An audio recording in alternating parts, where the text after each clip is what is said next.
Dans les années 60, la construction de la Cité du Lignon s'est faite sur un grand domaine agricole.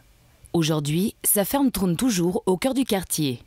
On se trouve vraiment sur le domaine d'origine du Lignon, c'est-à-dire que c'est un domaine assez ancien. Sur les plans cadastraux, on voit qu'il existait déjà bien avant en fait, que François d'Ivernois le rachète en 1791 et construise en fait sa maison de maître qui est juste à côté de la ferme du Lignon, qui appartient à la commune de Vernier.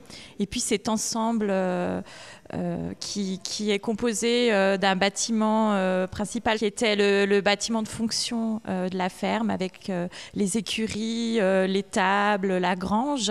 Et puis on a un autre bâtiment en face où se trouvait l'habitation du fermier qui gérait donc le domaine.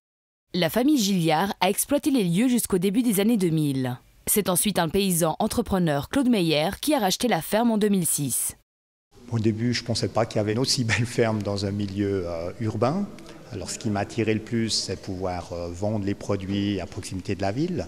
Donc, c'est pour ça qu'on veut faire un magasin complet, disons, où on pourra vendre nos produits, vendre un peu les autres produits des agriculteurs du canton, principalement terroir. Je pense qu'on va quand même essayer de développer un peu des spécialités, un peu en confiture, même un peu des produits qui se développeraient au Valais. Depuis, le propriétaire a décidé d'entreprendre de grands travaux. Les habitants du Lignon ont sûrement aperçu les changements. Tout le monde connaît la ferme du Lignon.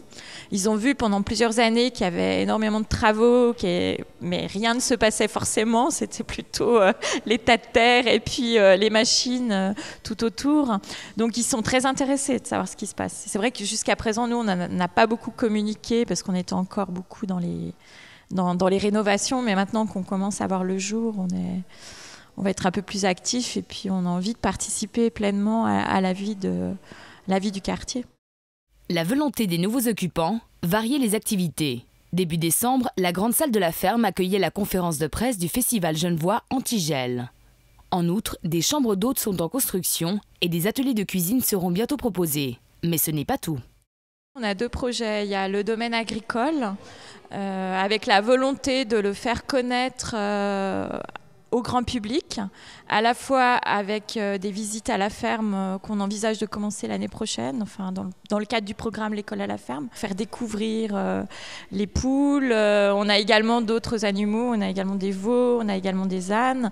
Et puis, comme on a la chance d'avoir des grands espaces, de grands locaux, c'est vrai qu'on souhaite aussi faire des ateliers avec eux. On a aussi la volonté de développer nos propres événements pour les ouvrir au grand public.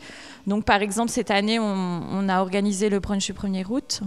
Et puis, l'année prochaine, on souhaite faire assez régulièrement des brunchs, en fait, une fois par mois. Des synergies se créent également avec les acteurs du quartier, par exemple suite à l'incendie de l'église du Lignon. La salle qui se trouvait en dessous de l'église donc a été endommagée. Il y a beaucoup d'associations qui se sont retrouvées sans locaux. Donc on a pu quand même faire bénéficier notamment de notre salle ici à Carambole qui vient régulièrement en fait faire des repas les vendredis à midi. On a également eu un échange avec la cohésion sociale. Ils ont organisé ici une journée où ils ont accueilli des personnes âgées qui étaient seules. Donc c'était une journée de rencontre. On souhaite aussi pouvoir accueillir ce genre de manifestations et puis permettre aux gens du Lignon de venir et de profiter également des lieux. Mais rassurez-vous, les poules sont toujours reines en leur domaine. J'ai repris les poules que M. Gillard exploitait, donc il y a eu un temps d'arrêt à peu près d'une année. Et puis là, on a repris son ancien poulailler qu'on a remis un peu aux normes actuelles. On a refait un poulailler neuf qui est sur le long du Rhône. On a eu les autorisations aussi pour faire un poulailler sur Soral, où on pense à terme pouvoir avoir 3000 poules pour les différents boulangers, les différentes épiceries à qui on livre actuellement. Il y a de la vente aux particuliers, du reste on a des abonnements d'œufs qu'on livre directement dans les boîtes aux lettres.